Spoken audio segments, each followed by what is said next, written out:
Morning guys, I'm back again. Sorry I've been away, it's been really busy. I have been planting out loads of plants into the meadow, moving and dividing perennials and preparing beds.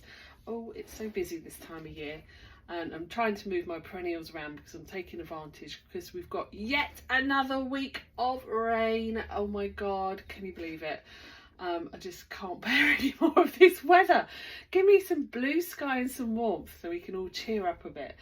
Anyway, I'm in the potting shed and I am going to sow some asters, the China asters, and I'll try and find a picture and pop that up. Now these come late summer, and I've sown these at different times of the year, sort of like February, early March, and they never seem to do so well. And then I tried them late March, which it is now, and I found that they germinate a lot better. I found that if you do them too early, the germination is a bit erratic. And I think that they just need a little bit more warmth and light, not that we're getting any of that at the moment.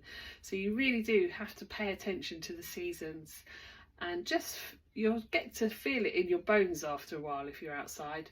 And you'll just know when it's kind of like the right time, when there's the right amount of light and warmth going on to when you sow something, when you're used to sowing it year after year.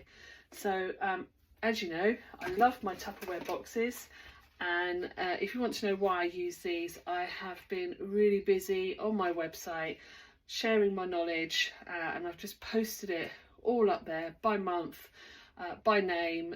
It's completely free, no subscriptions. If you just need a reference guide to go back and have a look, that's on there. So if you want to know why I'm using these Tupperware boxes, go check that post out there.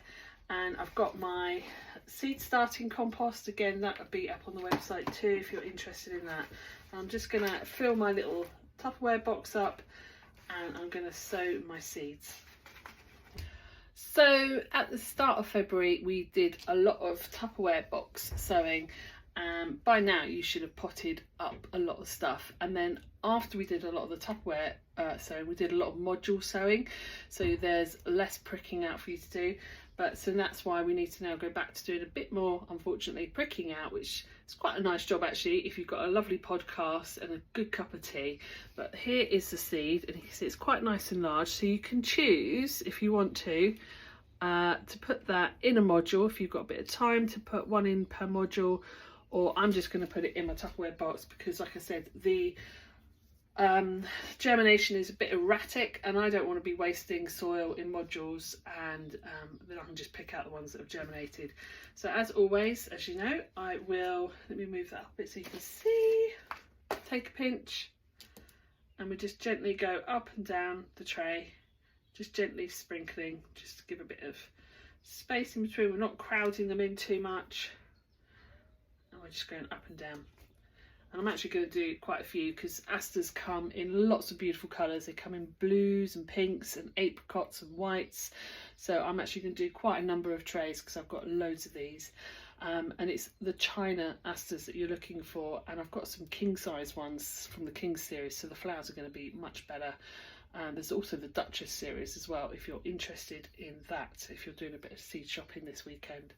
So I'm going to go off to the greenhouse and water this now.